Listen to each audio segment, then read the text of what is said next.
Good morning, everyone. We've got almost all our committee here. I see Glenn. I see Ann Koreman. Dan Klein is here in chambers with me and Kathy. And I think we're waiting for Dave McKenna.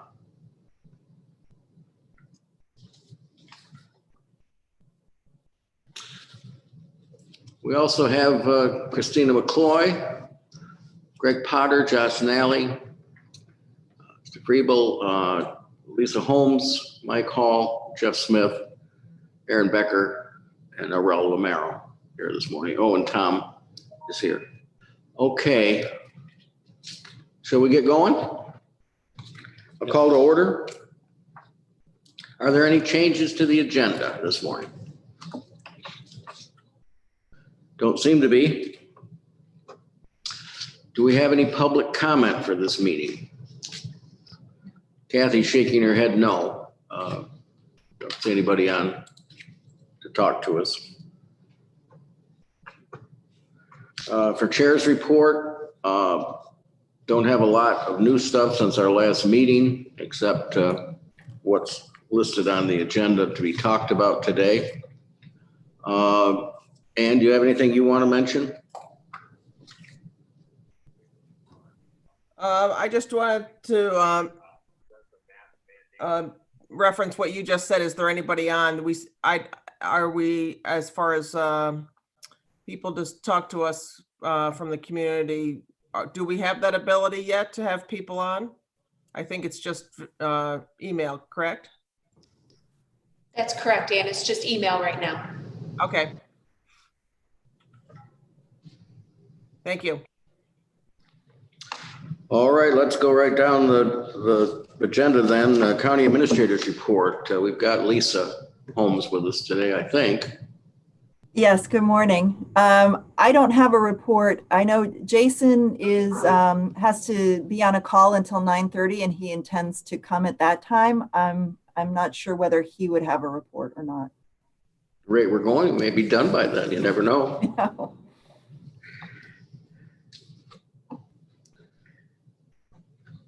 Well, thank you, Lisa. Any questions we want to pose to Lisa or ask her to carry on? I see Dave McKenna's joined us, by the way. Good morning. Good morning. Out of weights and measures, we've got an appropriation from contingent fund. Does someone want to move that this morning? Yeah, I'll move it. Is there a second? I'll second it. Seconded by Glenn. Terminal pay reimbursement. I think this is pretty standard. Any questions about this one? Ready to vote? Ann? Ann? Yes. Dave? Yes. Glenn? Yes. Dan? Yes. I vote yes, so that's unanimous. Well, that was easy. Let's go to Jeff Smith in the Highway Department next. Good morning, everyone. Good morning. Good morning, Jeff. Have a resolution looking to have authorization to execute a contract with CNS Engineers to provide construction inspection on the Pine Tree Road Phase 3 project.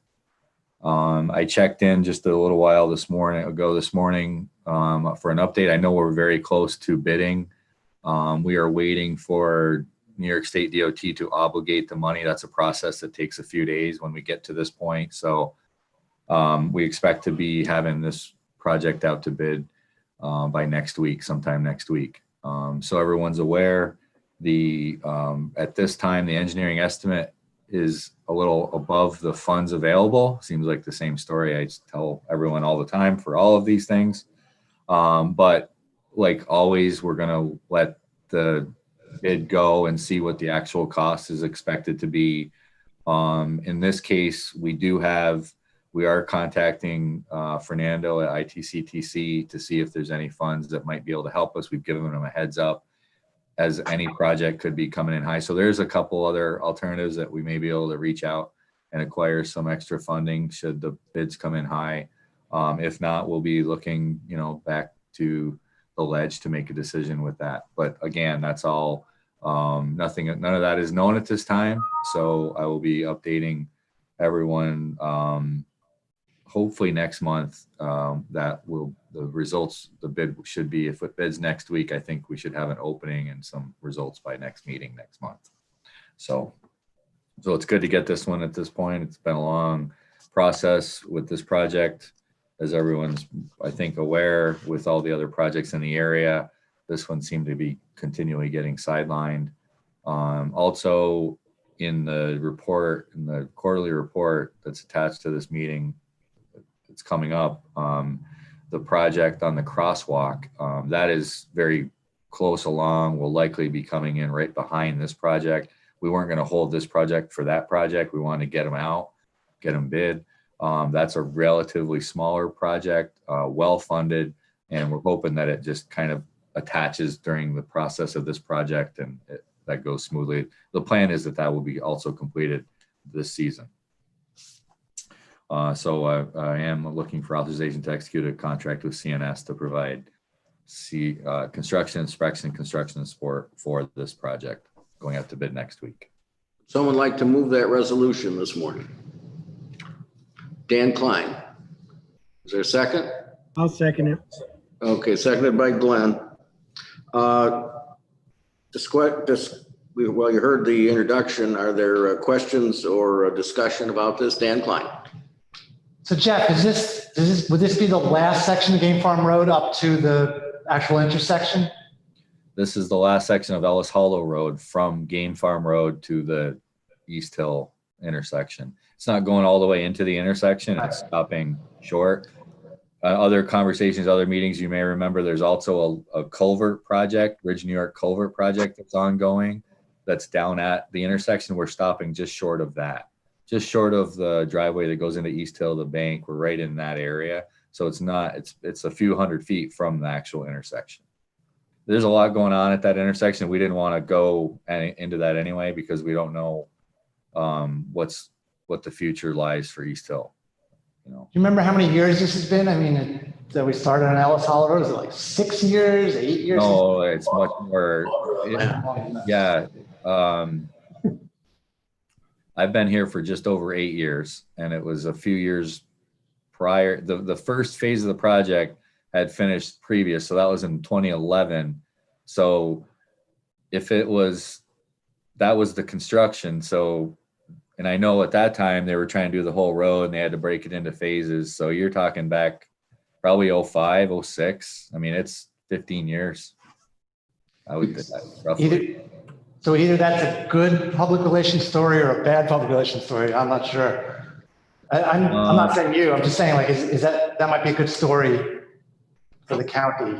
How we approach problems. I think that it's a funding story. Might be an informative story.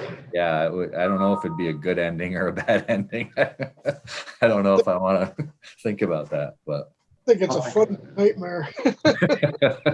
Yeah. It was just persistence.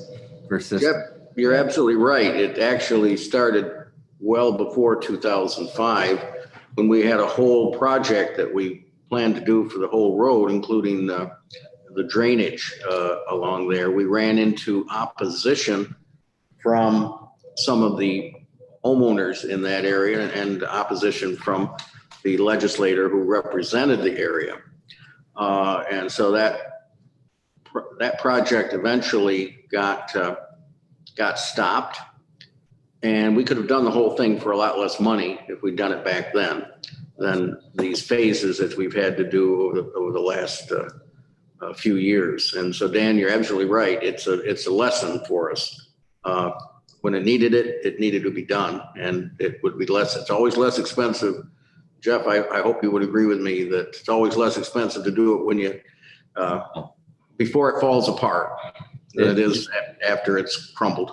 Absolutely, and I even go even further just to say it's always less expensive right now than it's going to be. You know, anytime it's delayed, the costs rise. You know, next year, what we're doing now is going to be less expensive than it will be next year. I mean, everything gets more and more expensive and more difficult, and more challenging as time goes on. That's just what I've seen through my whole career. So. Any other questions? Ann? Thank you. So Jeff, did this area already have a 5-foot wide shoulder, or was that added? This area already had a wider shoulder, paved shoulder already. Yep, it always has, as long as since I've been here. This piece of road had the 11-foot lanes and 5-foot shoulders. I know I've been getting some good feedback around the county when you're doing projects that the shoulders are being extended and having hard pavement. It's a lot easier for people walking and biking around. So I just wanted to tell you, I know that's been something that you've been working on over many years, and it's really appreciated by people. I'm glad to hear that. It is. It helps us. It helps the road, but it's safety for the traveling public, the walkers, the bikers, everybody. Even a little bit of pavement outside that white line. Historically, that's where we paved to, was at the white line. When we striped the road, that was the edge of the pavement, and we were seeing a lot of edge breaking, snow and ice plow damage, that sort of thing. And also the shoulders were always dropping off and getting washed out. So we had that lip there that was also a little hazardous, could be. So we'd have to replace it with gravel shoulders. So a foot or 2 feet or 3 feet of paving it's a good thing, but it does come at some costs. If you remember, and I'll just throw this out there since we're on the subject, when I did this back when the bike clubs were kind of wanting and looking for that stuff, I did a little cost analysis, and I know this is a low number now, but it was about $8,000 a mile per foot wider that you pave. So if you go a foot on each side of the road, it's $16,000 more a mile. And I know it's more than that now. That was 3 years ago. So that gives you an idea, but it's easy to remember that. It's about $8,000 a mile, every mile wider that you go. That's the cost. So. Yeah, but Jeff, you also got the fact that you have yearly maintenance on those roads that don't have that paved shoulder. Absolutely. I mean, the safety, the yearly maintenance, there's a lot of ways to justify that extra cost, but the bottom line is you're not getting as far down the road when you're spending it on a wider section of road. So that, and as I think Ann can remember, there's, it's hard to get as far down some of these roads because we're paving a little wider. We might go another quarter of a mile if we're paving 2 miles. If we narrow it, we can get further. And I can tell you that was the reasoning that it was done historically, because the idea is to get as far down the road and cover as much road as you can. And I think that there are still some roads maybe we don't have to go as wide, but there's very few of those. And most roads, I think that it's enjoyed that we do pave a little wider. It just takes more money and some patience by maybe some of the town people that we're not getting all the roads paved in 1 year. Yeah, there was somebody in the town of Ulysses just a couple of days ago that was riding a bike and got clipped in the back of the head by a truck with a tractor, like the extended trailer mirrors. Oh, man. And they got clipped in the back of the head while they were riding their bike. And luckily they were okay, just bumps and bruises, but they got thrown into, luckily, a halfway soft ditch. On a county road, or do you know? They didn't say what road. That does not sound like fun. No. It does not sound. Luckily, tractors are usually going kind of slow, so they're not. That's not good. Anything else on the resolution? Shall we vote? Ann? Yes. Dave? Yeah. Glenn? Yes. Dan? Yes. I vote yes. That's unanimous. You've got your quarterly highway capital status report. Yes. I can go through that, hit the high points. Please. Just to start the conversation off on next Tuesday, I plan to bring the road and bridge plan discuss with the full edge, give an update on that, on the roads that, I'm kind of looking at it like an update on mostly roads, but also some capital projects like the one we just voted on. Going to highlight that as well. We're going to, I kind of have it all color coded, kind of what we've already done, what we're in the process of doing, and the future as our employees come back to work, the roads that we're going to go after. And I just wanted to give you that little bit of a precursor to that meeting. I do have the map done. It's sitting here. It's kind of in draft form, kind of kicking around the office that I'm going to show. It's going to be one slide with the map and a discussion just to basically show the roads and where we are, what roads and what sections of roads we're going to be planning on working on. So with that, I'll start the quarterly report. Etna Road, the first two Etna Road and Central Chapel Road are very similarly on similar tangents as far as their phases, and they're both in the final design has been submitted to DOT for review. Those projects could be started as early as next year. These are Bridge New York awarded projects. We do have a little more time than that, but they'd be ahead of schedule. It'd be great to get them underway next year. It all depends on how quickly the turnaround comes from DOT, but the final design is done. It's sometimes there's a back and forth process on their comments, but these are pretty straightforward projects. Ludlowville Bridge we had a. You want, Jeff, do you want questions as we go along or come back after the end? Absolutely. Speak up if you have a question. I think that's an easier way to go rather than trace I wanted to ask about the Etna Lane bridge replacement. Wondered, I think we had a public hearing on that, didn't we? And is that the case? No, we didn't have a public hearing, public meeting specifically. That and other projects coming out right now because of COVID-19 across the state, the DOT is allowing to advertise and provide a public comment period, in the fact that we aren't allowed to have meetings at this time. So some of you may have heard some of the Etna Lane where at both of these locations, we did advertising, website, and an electronic message board. A lot of the comments it was funny because we were getting comments on Etna Lane. I think it was very successful. I think people are a little more inclined to even comment when it's a comment period versus a public meeting. Sometimes you don't get many actually written comments. People show up, but it's good to have the written comments. And both of these projects had relatively positive and a lot of comments provided for each of those. I think most of them is the electronic message board is what people were seeing.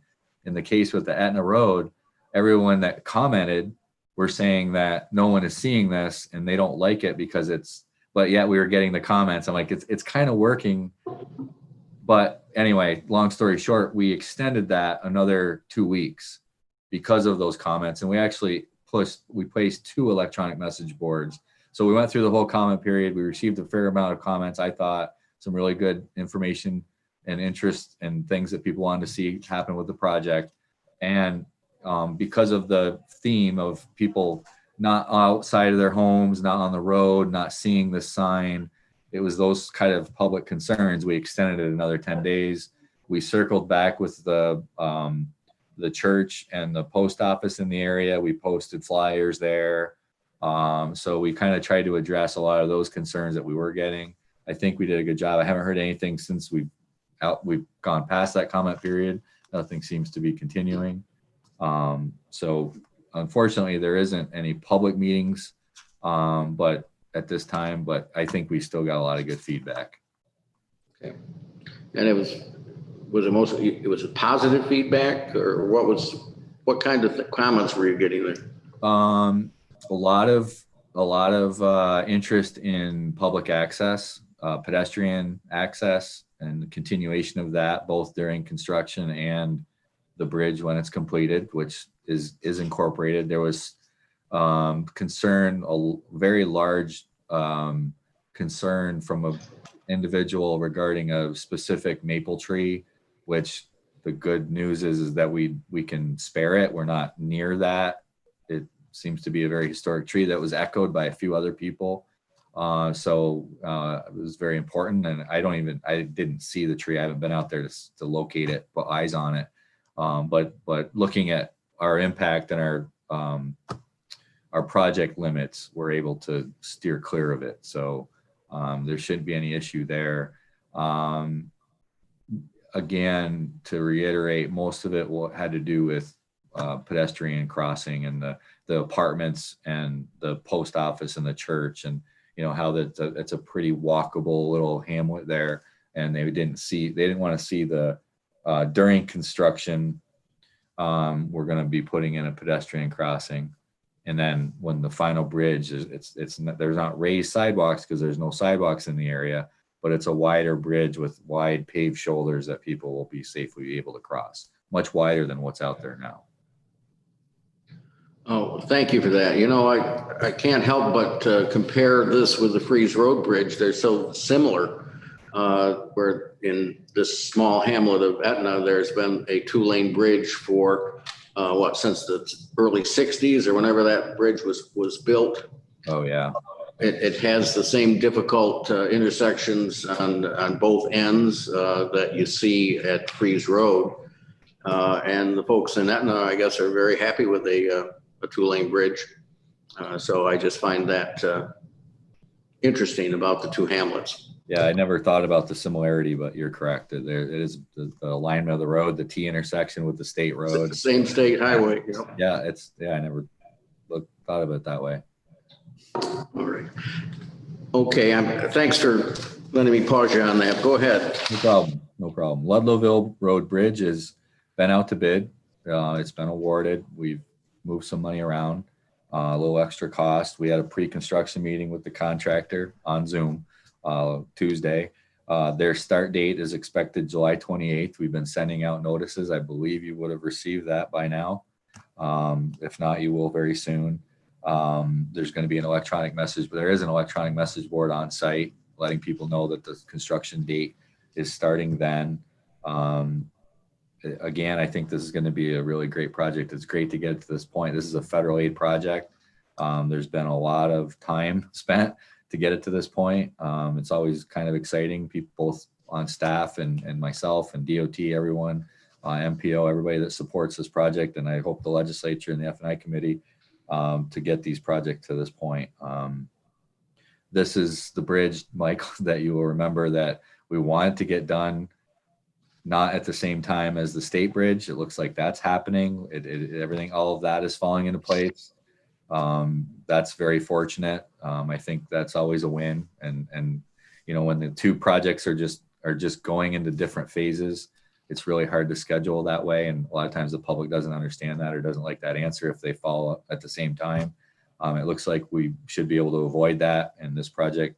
The schedule, it's like a 4.5-month project, but he anticipates that they'll be finished long before that. So I think it's the same contractor that did George Road, Silverline Construction, and they have been working in the county with having multiple successful bridge projects over the last several years. So, and if you have a question or anything, just speak up, please. Ellis Hollow Road Phase 3 construction, we talked about that. That's going out to bid next week. Right behind it, East Hill intersection safety. There's nothing to update. There we're just looking at working through DOT for approvals to get it to go out to bid. The right-of-way piece has been coordinated. Cornell was very good to work with on some small right-of-way things that we had to get out of the way before we could do final design and then let it out to bid. South Street Extension, been out there a few times. There's a little bit of small sloughing in the drainage area that needs to be addressed. We're working with the contractor, cost estimating, things like that. I don't feel it's anyone's fault. I think the project was done to specification. I think it's just it's a very hard site. The good news is it's like 95% of the project is holding. There's tall grass on it. It looks really nice. It's a great slope. The complete wall piece along the edge of the Tagana Creek is very stable, survived a lot of high water events. Everything's looking good. I think it's been a really good, successful project. I just think that we need to get back in there and tidy up a few places that want to keep sloughing down, that are still experiencing some groundwater flow and seepage, and it's just getting into some clay and then sliding down, and we're gonna have to get out there and do something more. I don't think any of this will be overly expensive. We're just trying to figure out the best route to take, and with limited staff and things like that, we're kind of waiting for staff to come back and see where we're gonna go with that. Station Road, you're gonna see a few of these projects, presently are on hold. Same reason, that these should be getting started back up now that staff is returning on the 27th. Station Road specifically, even though it's not on here, I know we're working with DEC on a permit process there. They want to see some design updates, and we work closely with their fisheries people to see how they want this stream work to be done. There has been sizing and purchasing of the box culverts. Those are waiting at the precast Jefferson, I think, concrete up in Watertown. It might say on here, I know that they're ready to go. We just need to, then there's some water line considerations, and I believe all that work has been done. So it's really obtaining a permit from DEC, and it's a DEC is a cost share, is a WQIP is a DEC program, water quality. So it's a DEC grant that we're working on. So we are working closely with them, and I hope that we can get that restarted. I think once we get it restarted, there's not a lot of preliminary work once we obtain the permit to get to construction. And then I'd like to see us get like one culvert done 1 year, the next one the next year, or something like that, get something done out there. This is one, Dan, I'm sure it just seems to be dragging along, and we can't seem to get a shovel in the ground out there, but we'll get it back started. Morel Road Bridge. This is one that, as you may recall, around the county, we utilize our temporary bridge. We generally plan to do a lot of the work in-house with just subcontracting small pieces as we go as needed to rehab a bridge. So that's kind of the plan here. Again, you don't know that you're going to run into this sort of stuff, so things kind of sit and get delayed. There is full access. It's a dead-end road. That's the priority of this bridge. There's 3 or 4 residences across the road up into that area. So, access is necessary and important. So this is, it's fitting the bill, this single lane temporary bridge on site. Haven't really had much feedback from any of the residents. Just need to get some time and some forces to get back in there and start working on that bridge. Bostic Road, our upgrades to our facility in our mechanic area, mechanic bays and things, is kind of on hold. Again, same reasons. We do have plans and a wish list and things that just needs to be formulated into some really good cost estimates. This project has been, we've worked closely with all the mechanics and the supervisors that want to see kind of their wish list and also what makes sense out there. Everything's being looked at: heating, ventilation, lighting, quality of the cement floor, benches, good, work around as far as piping, added piping to allow the fluids so that we're not made to put large drums on dollies and wheeled around and things like that. A lot of good, modern improvements to the garage area. The mechanics have been very much in favor and like their input. Good feedback there. Again, I think we just need to, get to a point where we see things are ready to start going on it again, and we'll do that. Bridge New York projects, nothing to update here. Again, just to review we have 6 Bridge New York culvert projects that we were awarded. The state DOT is designing them. They've hired Bergman Associates to do that. They are in design. Those are coming, the estimates that we're seeing from those, we're addressing, the highway is addressing those in the highway capital plan. You will see line items, projects talked about, the 6 culvert projects. Preliminary estimates are showing these also going above what was allocated. Bridge New York funds, like the bridge funds and these culvert funds, are capped at 100% funding. If anything goes over, it's up to local cost. So anything over the estimate that they've given us will be local cost, and they're estimating it high. I am still hopeful that these projects are going to be let as a group or a package, which is going to get some good bid numbers. The fact that they're doing a couple like East Hill, there's 2 culverts there, things like that, where in the estimates, they're all looked at as singular projects. But we'll wait and see. We'll have to keep you posted on that as the projects develop. Locally sponsored projects. Next page, George Road is complete. It looks great. It's a great bridge. I even got a comment from my son who drives over. He goes, "Hey, that bridge is great, Dad. Do you have anything to do with that?" I'm like, "No, that's a town of Dryden project." But it is a county bridge. He's Went over it this morning and Yeah. met a car. It was very nicely wide enough for 2 cars easily.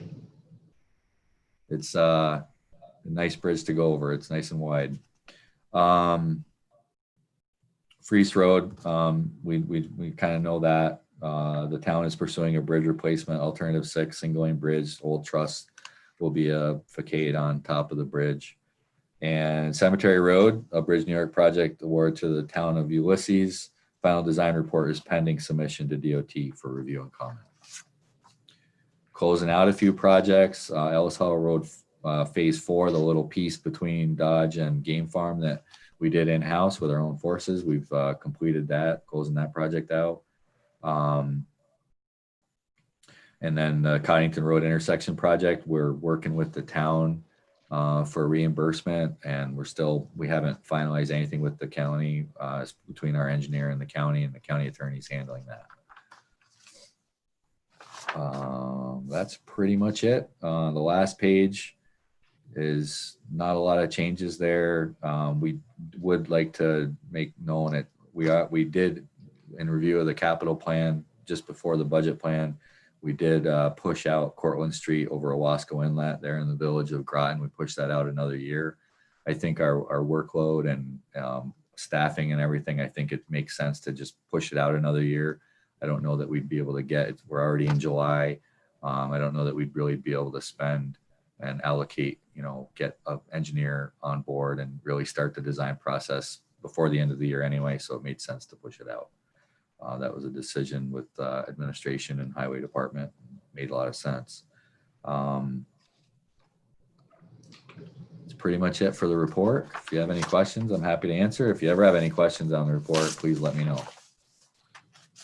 Jeff, I wondered, are we hearing anything about any future Bridge New York rounds? There was when the whole CHIPS thing was happening, there was some questions that came out to our statewide listserv regarding Bridge New York and what we thought and everything else. And there is supposed to be another round this year. But what they've done is what the plan at the last I heard, but I don't know that this has been agreed to or actually finalized, but it's looking like it's more likely to happen is that they're going to take the Bridge New York funding from this year and next year and combine it into a larger program next year where they might be soliciting for projects early in the year of 2021. And then by the end of 2021, they would be making announcements on award. That's kind of the general schedule that we got a few months ago. I think that makes sense that would happen. They have joined the 2 years. Our last round was just that. They joined 2 years together. So it does make sense. The funding is there, but to do the work twice rather than just once, it does make sense, I think. And I think a lot of our other counties across the state thought that was a good plan as well. So I would expect that early next year, we start hearing that they're soliciting for project candidates from all the counties and towns. And I don't know exactly if there's going to be changes to that program, what that's going to look like. Every round's been a little different. They've gotten better, I think, at it. But I would expect early next year. Thank you. Anything else, Jeff, or anything else? Any other questions for Jeff? And Koreman. Thank you for this summary, Jeff. One question, or one comment I have first is that I'm glad things are safer at the DPW facility, because I know carrying or trying to move around those big drums with oil or chemicals or whatever can be very dangerous. And so I'm glad, it's a better setup now. So I had a question regarding water management, and I know you were doing like a little project or a test over at or pilot program over at the DPW, and then on Du Bois Road there was kind of like some experimental drainage because they've had some floods, Du Bois and Route 89 area. Any word on those with some of the rains we've had recently? I hate to say it, it's been really quiet. We haven't had any, very, very minimal. Mostly it's been a tree down with the wind and the extra rain, but no, it's been quiet on the microburst kind of storm front.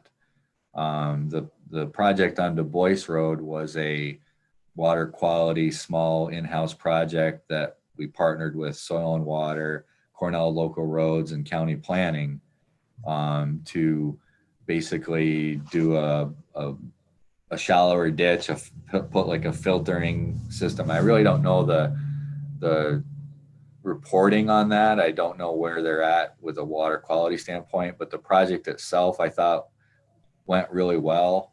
The input I've had, the feedback I've had from David Orr from Cornell Local Roads, he likes the look of it. He'd want to do it a little different. Like we learned a little bit about, doing things a little differently, using a little different filter material over the pipe and things like that. But it's hard to imagine us doing that on a lot of ditches in the county. It's expensive. It's a lot of extra work. But it works in that little area. So maybe it can be specifically utilized in certain areas. But as far as all the storm damage and things that we've had, it's been pretty quiet, thankfully. I'm going to knock on wood. Thanks Yeah. to the weather. You're saying the weather hasn't been severe? I don't want to say that because we're going to get a storm. No, it's been, Okay. I mean, it's some things have missed us. We've had things south and north, and we've had some things up in Groton, North Groton, and some in, we've had some small issues, our hills that are in the area, things like that. But there were a couple of years there that every summer it was like every thunderstorm came along and we were out working and fixing shoulders and, pipes overtopping. And no, we haven't had anything that severe this summer. And I hope that we don't. Me too. Thank you. Dan? Jeff, last month you reported that it was your intention to do some work in Connington Road, starting at the county line, going 2 to 4 miles north, repaving, canopy work, ditch work, that kind of thing. So I just wanted to see if that's still the plan, given time and people. On the map, Dan. All right. Thank you. Yeah, it's you'll see Tuesday, I'll definitely, but I'll share with you that, we have 2 roads that are in dire condition of repaving that we haven't been able to get to. One is Schaefer Road and one is Coddington Road. That's not to leave out Salt Road and other roads that we've talked about. But you'll see Tuesday, I can tell you that we're on Salt Road right now. That's a paved project. But Coddington and Schaefer are the 2 roads that we're going to focus on this season. And then it's going to get into a funding conversation, and we got to be careful because we've been cut about $550,000 on CHIPS as far as not committing to spend that last 20%. That amounts to about $550,000. So we need to watch that and maybe have more information and things. But we want to at least get those roads ready to pave early next year. That's our minimal goal, and that's what I'm going to talk about Tuesday night. But we are going to Coddington Road and we are going to Schaefer Road, probably beginning of next month. Thank you. Yeah. Okay, Jeff, I appreciate it. Thank you. I see we've been joined by Jason. Jason, did you have a report for us this morning? I don't have anything specific for you, Mike, around F&I, other than, we're working on the capital plan now as part of the budget process. And, it's just we're trying to figure out how that fits into the bigger budget picture. Okay, thank you. let's go to Arel Lamaro and our facilities report this morning. Are you there, Arel? There you are. Good morning. How are you? Morning. So I wanted to just give you an update on what we have done and are doing as far as HVAC in our buildings.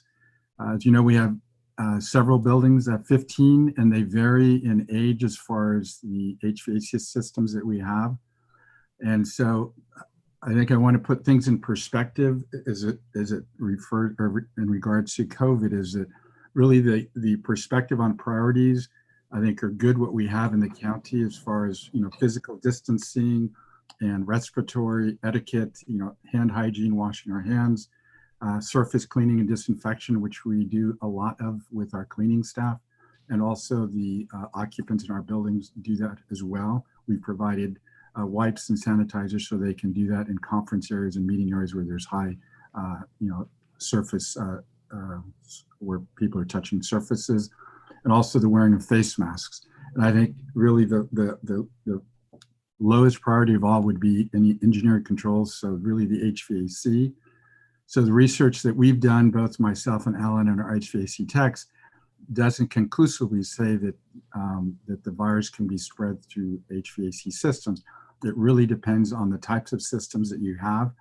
I mean, one case that we looked at was in China in a restaurant, and that system, air conditioning system, was a high velocity. So they were in a restaurant, whoever coughed or sneezed, it was blowing it across the room. We do not have high velocity air conditioning systems in our buildings. They're all low velocity.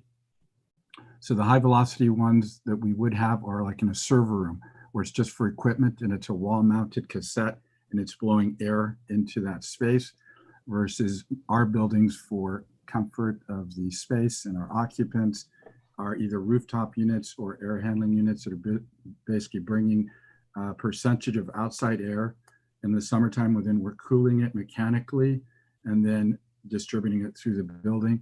Then we have in the ceilings return grills that basically return some of that air, mix it with outside air, and then recirculate it back to the space. So that process is low velocity. You very rarely can even sense the air that's being returned back through our systems.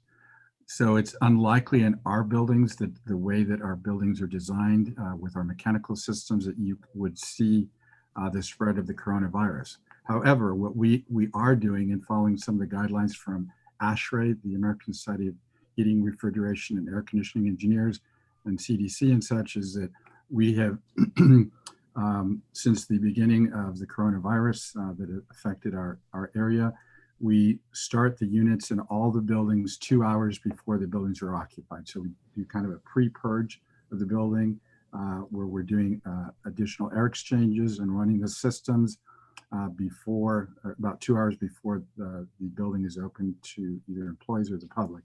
And then at the end of the day, we run it for an additional 2 hours to also do a purge. Now, our systems never completely shut down because we have what we call setbacks. So, you know, after hours, we set the thermostats either in the summer, it's a little higher so that if it does get too hot, the systems do kick on. So we don't entirely shut the systems down in any of our buildings. So those are some of the practices. We've also been checking all our filters and replacing filters as required. We have, for the most part, most of our buildings have a MERV 8 filter, and ours are kind of higher quality, more expensive filters, these MERV 8s. Most filters are what they call a pleated filter. So it has a higher surface area to capture any particulates as it goes through the filters. Ours has several layers of media with a tackifier that is better at capturing any particulates as it goes through.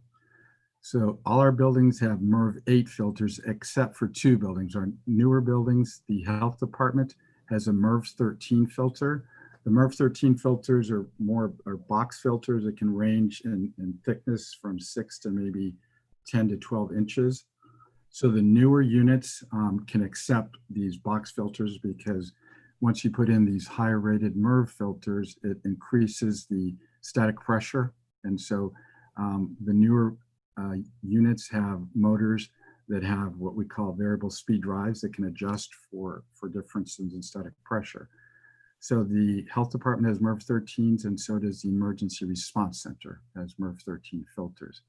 And the reason I mentioned the MERV 13 is I think what may have started the request for me to attend today's meeting was that the governor a week and a half ago in New York State said that, to reopen malls, that the malls had to install or upgrade their HVAC systems to include MERV 13 filters. That only related to malls, not to office buildings or other types of buildings. So I think that's where probably the initial question came to me to attend and talk about kind of our HVAC systems, the filtration types that we have. So as I said, those are two existing buildings that have MERV 13 filters. The others have MERV 8 filters. And so what we've also done is increase where possible the outside air that we're bringing into the buildings. Most of our buildings, the newer buildings, have what we call carbon dioxide sensors in key spaces like meeting areas that monitor the carbon dioxide levels. And based on that, we bring in a certain percentage of outside air. The minimum is always 10% of the total volume that we're circulating would be outside air. And so we are able to increase the outside air versus what's being mixed with recirculated air in most of our buildings, not all of them. And so the only challenge is that in our climate, especially in the summertime, if you increase the outside air too high, then you reduce the efficiency of the system and also the comfort. Basically, it becomes very humid in the building because our mechanical systems can't bring out the humidity when you're bringing too much outside air. So it's kind of a balancing act on how much outside air you want to bring into the buildings. So those are practices that we're following now as part of the kind of COVID protocols for our buildings. There are buildings that units, some of the newer ones, two in particular, that we could consider putting in MERV 13 filters because they're newer units. However, the other buildings that I indicated that are older, we would not recommend doing that because by doing so, you would burn out basically the motors and the systems. So if the county would want to do that in all of our buildings, we would be looking at replacing actual entire units and systems in our buildings to accomplish that. But as I said in the beginning, I think really the HVAC is not the top priority as far as preventing and stopping the spread of the virus. It's the other practices that I think we're doing very well in our county facilities, our occupants and our departments. So, I mean, that's kind of an overview of what we are doing as far as the HVAC, our systems in our buildings. And, I can take any questions that you may have. I was trying to give as much information initially so that maybe what I presented answers some of your questions at this point. Arel, what's your staff level now? Do we have any furloughs? Yes, we have one furloughed maintenance worker and 4 cleaners. And so we received word earlier this week that we can bring back furloughed employees on the 27th. And Koreman. Thank you for the presentation, Arel. Because there's a lot of information, and I've gotten a couple of questions, and some of the legislators have posed some things that they've seen on the news or from the governor. So I totally understand. As far as the filter, the higher MERV you go, the harder it's going to be for the system. And if it just can't take it, we went through that with our own system here. Trying to get more particulates out of the air. So I'm wondering what percentage of our buildings approximately have forced air systems, or do some just have radiant systems where they don't have air handlers at all? No, because we're required to provide outside air ventilation to all buildings. That's a code requirement. So all buildings have that. Some buildings, like in the legislature chambers, there's perimeter heat. So we temper, it's only in the wintertime. We temper along the outside walls with hydronic, hot water.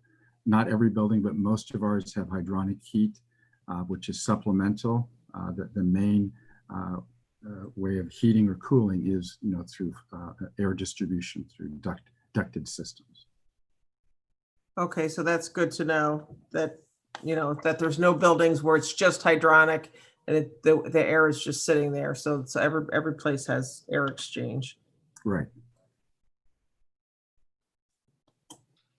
Other questions?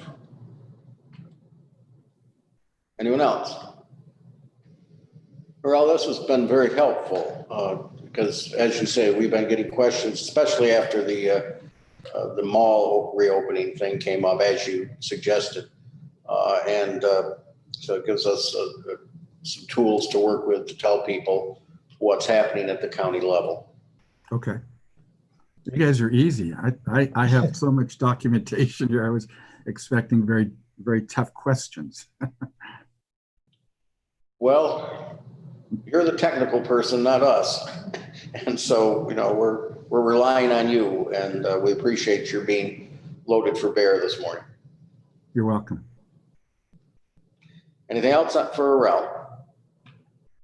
Okay. Thanks very much. Thank you. Let's go to airport next. We got a couple of things, I guess, sent to the committee. It didn't go through to my computer because it was multi-pages, so I just got it this morning, and including a meeting history summary. And I'm glad to jog my memory from 2018 when this question about the fire station, I guess, came before the Transportation Committee at a very short special meeting before a legislature meeting in September of 2018. So that was totally out of my head, and I'm glad that I got reminded about that. We know that the airport has had a lot of projects, and one of those that apparently has been on the drawing board for a while has been the fire station replacement. And we thought it might be a good idea to have an update, let us know where we are with that, if we're going to move forward or not move forward, what's happening. So Mike Hall, you're here, and we're pleased to have you this morning. Good morning, thanks. So the fire station is typical of an FAA project. It takes about 5 years from the idea until we actually get to make the construction effort. So 2 years ago, we were offered the opportunity to submit a scoping feasibility study to the FAA. If the FAA accepts that study, they can do a couple things. They can come back and ask for more information, or they could come back to us next year and say, if you want to, we're willing to proceed to design.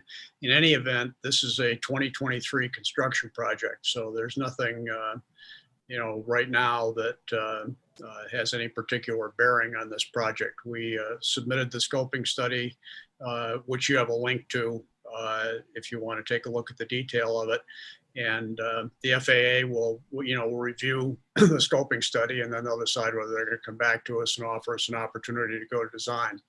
When that happens, we have some significant discussion to pick up again. Those of you that were part of the 2018 discussion know that one of the considerations was whether we not wanted to append to the federal fire station a county facility related to the sheriff's activity in the jail. And there was considerable discussion 2 years ago. That discussion is not timely right now. If we decide as we go to the design phase that that's part of a broader solution that the county wants, we can sit down and figure it out at that point. So that's at least a year out. That's pretty much the update. We're not quite halfway through what's probably a 5-year cycle to get the facility built. Now, I guess one other thing, the design of a federal fire station, this is 90% federally funded. Well, traditionally 90% federal, 5% state, 5% local. Right now, we're 100% federal on projects. It's hard to speculate where we might be a year or two from now. But the bottom line is that the design of the building is, more than 90% dictated by the feds. So it's not something where they come to you and say, hey, why don't you guys decide to design a fire station? They've built a whole lot of these, and it's based on your particular index requirements, you get a formulaic building out of it. So, my point here, I guess, is that subject to your questions, we'll be talking about this a year from now if the FAA comes back to us and says, okay, let's talk about going to the next step. Mike, why do we need a new fire station? Well, we need a new fire station for several reasons. The existing building is cobbled together in, I think, 5 different construction pieces, and it does not adequately house the equipment that's required for our airport firefighting and snow removal. Number one. Number two, there's a really significant safety issue because the fire station dumps out right onto the ramp where aircraft are parked and taxiing. And the conflict between vehicles and aircraft is significant, especially if you think about something happening at night with some of the poorer weather that we have around here. So that's the basis, and it's all outlined in the report that you've got a link to. Okay. Other questions this morning?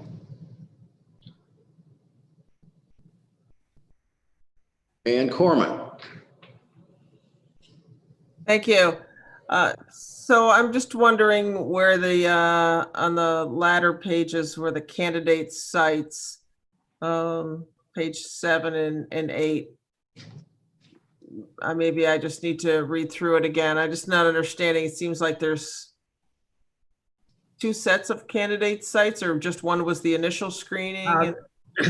This is a highly formulaic process, Ann, and you've got to present to the FAA a series of alternative sites, and it winds up with a site selection. There's really only one choice here at Ithaca, and that is down in the vicinity of the new fuel farm and the sheriff's office. That's where it fits. But you can't just go to the FAA and say, okay, we've studied this and that's where we want to put it. You got to go to the FAA and go through alternative site analyses and that's why the first step is the scoping study, which really has no purpose other than to make a case to the feds that they ought to invest in this activity at some point in the future. And that's where we are. We just started the process, if you will. No commitment here. I think if anybody thinks they know what the situation is going to be in this country 3 months from now, much less 3 years, you probably ought to be, in Washington or something. So we'll take this in turn when the time comes. But right now, to talk about anything more substantive from a 2023 project is very, very speculative. So 2023 is when you might expect it to be completed? Correct. Well, to be constructed. Now, is it possible that as a result of stimulus monies and other sorts of things, the project might move up? It's possible. That would be actually quite welcome because we need as much stimulus money as we can get in all sectors in order to get back on our feet. But if and when that happens, the first step is to come back to you and explain, okay, here's an opportunity that's been presented to us. Now let's, roll up our sleeves and decide if we want to proceed and how. We can always hope that over the next year or two, there'll be lots of extra money for infrastructure, roads, bridges, airports. So we'll see. Right. Anyone else? Mike, anything else you'd like to report to us about this morning? Well, it's a pretty interesting time. I think that the thing we've talked about a little bit before remains a front and center issue, and that is the fact that the state of New York has declared a list of states from which travel to New York is restricted.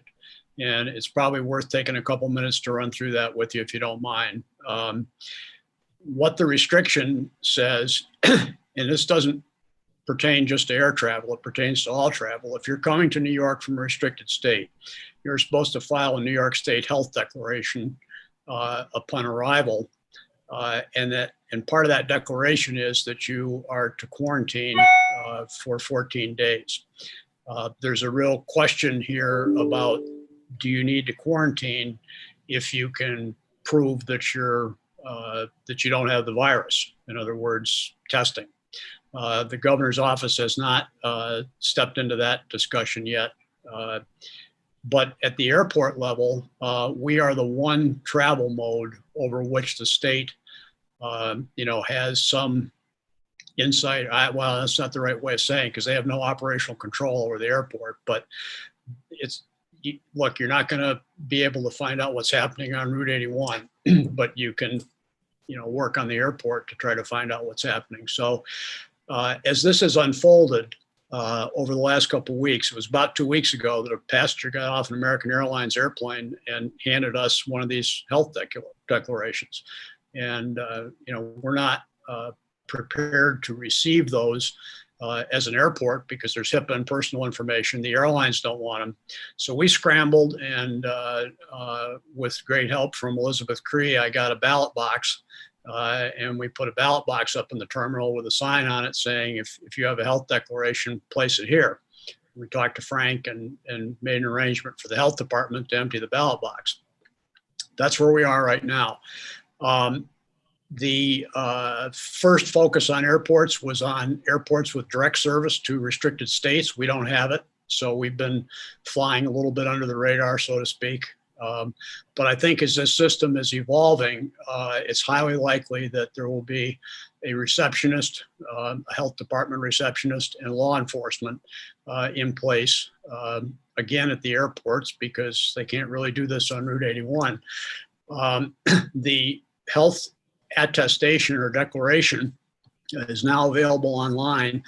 And as the system matures over the next few weeks, it's quite possible that you will have to file your declaration and receive an acknowledgement before the airline will issue you a boarding pass to come to New York. But that's all above our pay grade.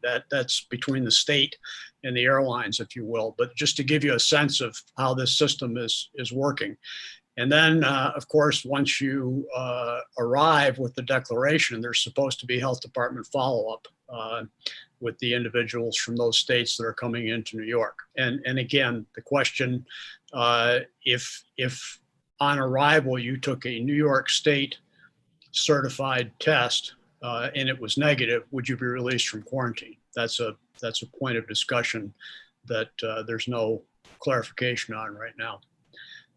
So that's kind of where that system is. It's working well at the airport right now. We seem to have a very high compliance rate for passengers filing these forms, which is to say that the ballot box is full most days. And, to be determined what the next steps are. Mike, how is this being enforced through the FBO? There is no FBO involvement at this point, nor any call for it by the state.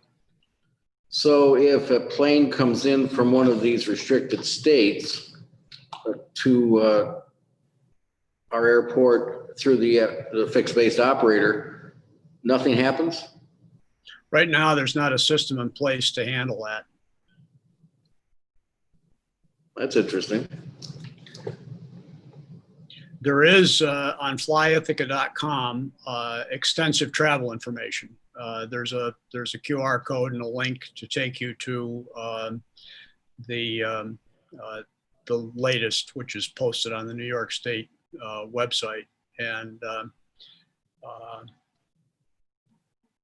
that's where a traveler into New York would likely find information and direction. So.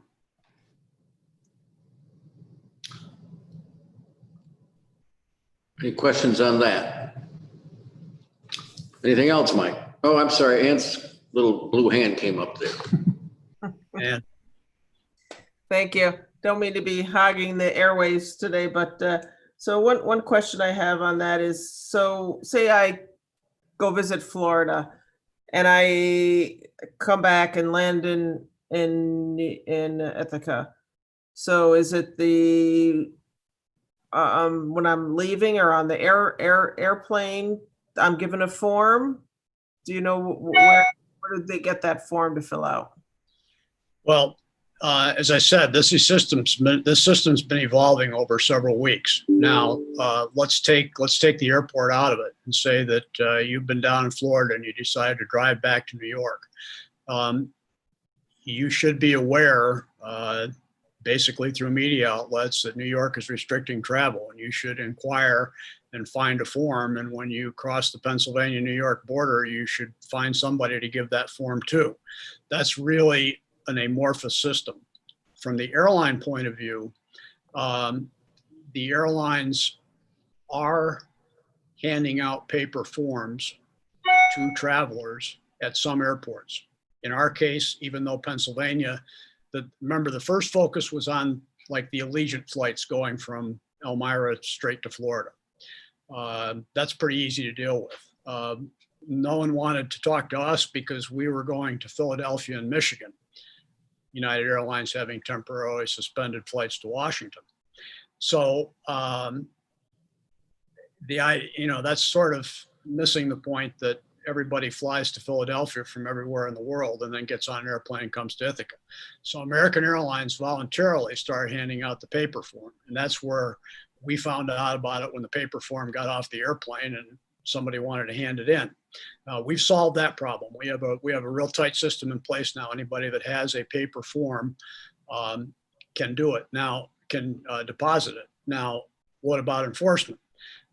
That's where the governor's executive order this week really didn't change anything about masking or social distancing. But what it did do is say, it's on you, Ann, to file this form, and on you to comply. And if you don't, there are going to be civil penalties. And so what's likely to happen going forward, especially if this national trends continue, is that you're going to get a health department person stationed in the airport to tighten up depositing the forms, and law enforcement there as well. And, our position in this discussion has been that don't give us an unfunded mandate. We don't really have the resources. If you're demanding this, then you should provide the people to do this, or provide the money to provide the people to do this. So, but the whole thing is very fluid right now. And all I can say is that we are compliant with today's rules from the state, but it's still a voluntary basis. Nobody is checking you when you come in. As I said, the easy way around this is, if the airlines are willing to cooperate, is to use this electronic declaration before you get your boarding pass. And now that's a tight system. You're not going to get on the airplane without filing the form. Now, having said all that, again, coming up Route 81, driving your truck in from Ohio, it's a pretty leaky system. But you're supposed to. If you drive your truck in from Ohio, you're supposed to file the declaration form. So stay tuned. I'm sure we'll have many more conversations about this as this evolves. But phase 5 is very challenging, because we've got to develop a community sense that will protect the health in our community. Law enforcement's not going to do it for us. Health department's not going to do it for us. It's got to be every one of us as an individual committing to following the rules and keeping the community safe. That's our challenge. So we'll see. By the way, this procedure that the state's put in is very similar to what Cornell and Ithaca College are requiring of their people. Now, of course, in that case, they're an organization and they can require. General public, there's no ability there's an ability to require, but there's not really the means to execute it, if you know what I'm saying. Right, if I'm driving back from Ohio or somewhere. So a somewhat related question. I don't know if I've asked you this before, or if you've presented it at meetings. So I apologize in advance if you have, but what type of things have you done not you, or have the airlines done to make things safer in the COVID time as far as barriers or spacing or anything? Well, first of all, there's been no federal involvement in what is a federal transportation system. So that's been a little bit awkward. But the airlines are customer driven, and through their association and through the associations of airports, both national and in New York State, there's been an evolution toward where we are today, and that will continue to evolve. Okay, and basically what it boils down to, and Ithaca is part of this. Basically, it boils down to you are masked curb to curb throughout the airline experience now. So when you come out of the parking lot and you go into the terminal, you're expected to have a mask on and maintain social distance. The reason for that is the same reason that Wegmans wants you to wear a mask, because it's not really practical as numbers grow in a space like the terminal to maintain social distance. I mean, it's one thing to walk down the sidewalk or go for a run or whatever. It's another thing to be in basically an increasingly crowded public space. So we're requiring masks. The airlines are requiring masks. TSA's got masks on. Everything is clean. Several times a day, and after flights, we're wiping everything down. The airlines are wiping everything down inside the airplane. But that doesn't get to the airborne transmission, which appears to be a significant factor here. That's why the masks.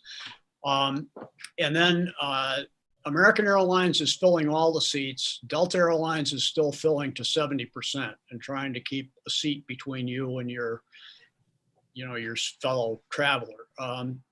Frankly, I don't have a problem with what American's doing, because once you're inside that tube and you know how much elbow room you've got in the seats, being 2 feet away from somebody instead of 6 inches away from somebody doesn't really change things much. So there's a real effort at cleanliness. You're masked now throughout the flight, except when you drop the mask to take a drink or eat a cracker. That's pretty much where it is right now. It's a pretty clean transportation system, and probably the riskiest place is inside the airplane itself, because that's a confined space for a period of time. Now, I said that the feds didn't compel this, but that the association worked to come to this standard. Well, Allegiant's not part of the association. So as recently as 2 weeks ago, a friend of mine in Elmira flew to Florida to see his mother. And he was on the airplane for 2.5 hours, 3 hours actually. Nobody was masked and all the seats were filled. That's not a good situation. Finally, Allegiant caved into pressure and they said they would require masks. But you see, it's that sort of egregious thing that causes us to, keep having to go back and readdress this. But our service in Ithaca, United has temporarily suspended us until 1 October. But remember that 1 October is the date that the CARES Act expires. And, it's anybody's guess. They got 4 flights a day scheduled for 1 October, but I don't know if they're going to be coming at all at that point, or nobody knows what's going to happen 2 months from now. But United, American, and Delta are all committed to this mask curb to curb, masking experience. And we're going to touchless check-in. There's a lot of little things that just try to make the whole system a little bit safer. And I think it's very safe. I would certainly travel on, by air as opposed to a bus. Personally owned vehicle. Yeah. Okay. That's probably a little bit safer because you're not around anybody but the people that are in the car with you. But it's pretty good. I hope that answers your question. Sure. So I've been getting a few questions. So for instance, are there barriers if people are going to check in, or like plexiglass barriers, or are there marks on the floor for 6-inch spacing? So any things like that you've done around the airport? Yes, all that's in place. The one issue we've been dealing with this week is one of our really wonderful cleaners, can't wear a mask, or as a doctor's letter saying, can't wear a mask. And so we've worked through that. She's going to wear a face shield or try a face shield. If she can't wear a face shield, then she's going to have to work someplace else. It's a contract cleaning operation, but it's, it's been tough because, and she's really a good worker. But when people come in the terminal and they see somebody cleaning with no mask on, it's like, hey, wait a minute, what's going on here? So we got calls and what have you. We're trying to be fair to the individual, but the fact is that in the terminal, you're going to need to present, an appropriate PPE situation. So I actually spoke with her doctor at her request, and the doctor made some good suggestions. We've offered her several different masks to try from our inventory to see if maybe there's one where she feels like she can breathe and not.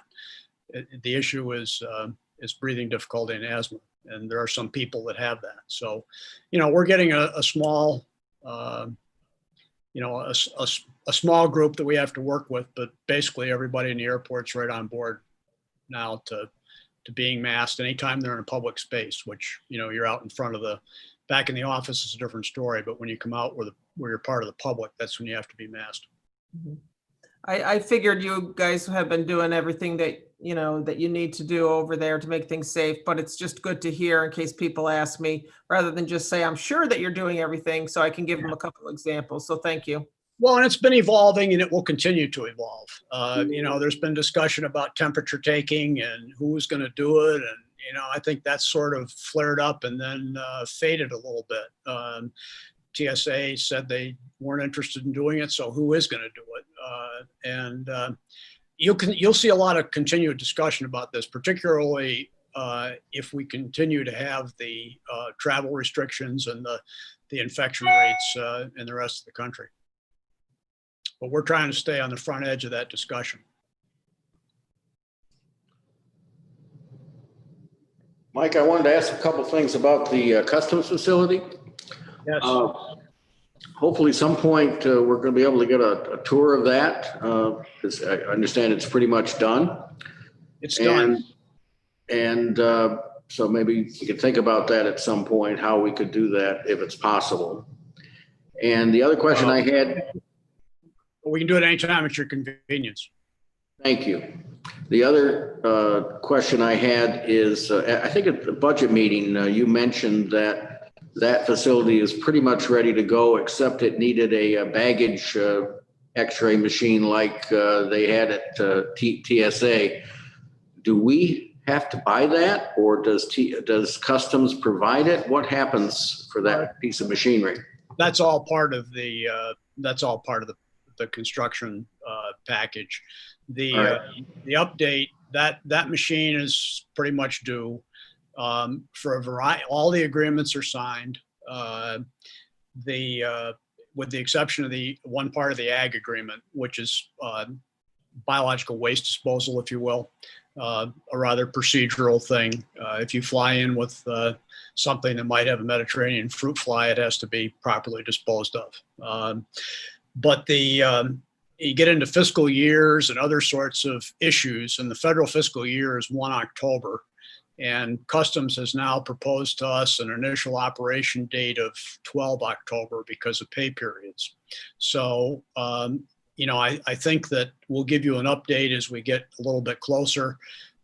We need to have a test flight or two, I think, and Customs agreed with me that probably isn't a good idea to have an international arrival and never have it test the flow and the communications and what have you. So we're looking like early October, and we're not in a rush because, especially with what's going on, infection wise right now, we don't need to be running a facility with no demand for the facility. And it'll come back. But, trying to predict where we're going to be in August, much less October or December, is really tough right now. So we're looking at an IOC in federal fiscal year 2021. Okay, so thank you for that response. So that piece of machinery is a part of the capital project? Yes. Okay. Yeah. Thank you. Anything else for Mike? We appreciate the update today. Okay, and I'll coordinate with you about, who and when in terms of a tour of the facility. It's isolated, obviously, on the airport. So it's easy enough to socially distance with a small group and get a tour. So however you decide you'd like to do that, we'll be happy to support. Are we all interested in this, committee people? I'm seeing Dan nod. I assume we are. Yeah, Yeah. we got a limit of 10. And so I'd say we're under 10 if we take the whole committee and, Josh gives you a tour and I'm along type thing. So Okay. Let's see if we can figure that out. we'll figure out. Why don't you just tell us when you want to do it and we'll do it. I mean, that's easy enough. That's probably the easiest way to schedule it. All right. Your Well, schedule. I'll communicate with the committee. Yeah, your schedules are tougher to manage than ours. We're all tough. We all have tough schedules. All right, thank you. Shall we move on? As far as transportation, I don't have a lot to tell you this today. The ITCTC, Ithaca Tompkins County Transportation Council, has been meeting only on an as-needed basis. The policy committee meeting has been canceled for the month, the joint one with planning. They will have a planning committee meeting from the ITCTC. If I can, I'm going to attend that and I can probably report back on some of that. Some of the most interesting, even though I'm not a member of the planning committee, I'm a member of the policy committee. Attending the planning is sometimes where we find out the most about what's going on from the state and from the city and the municipalities as far as projects are concerned. I always find that kind of an interesting thing to attend. We have not had another meeting of the Route 13 study group. And those are the two things I wanted to mention.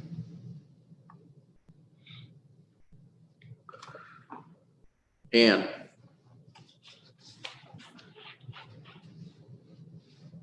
Thank you.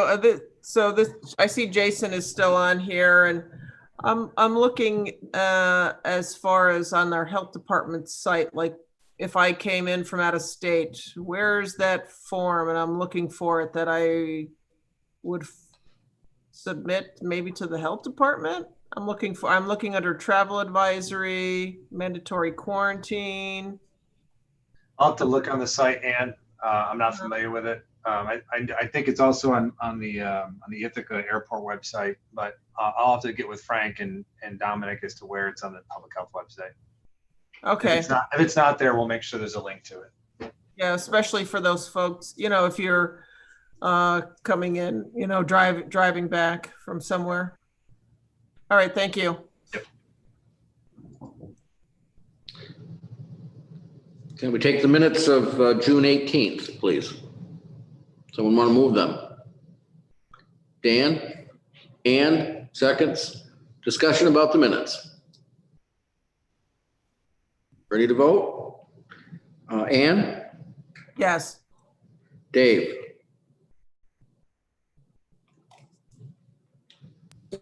Yes. Glenn? Yes. Dan? Yes. I vote yes. Are there any other reports or comments from the committee today? Anything else we should talk about? Well, thank you for your attention. I think we've had a good meeting. We've learned some things this morning, and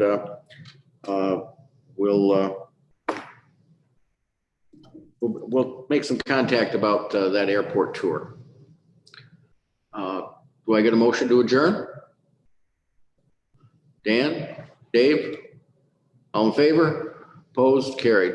We're adjourned. Thank you all. Thank you, Mike. Kathy? Thank you. Thanks, Kathy. See y'all.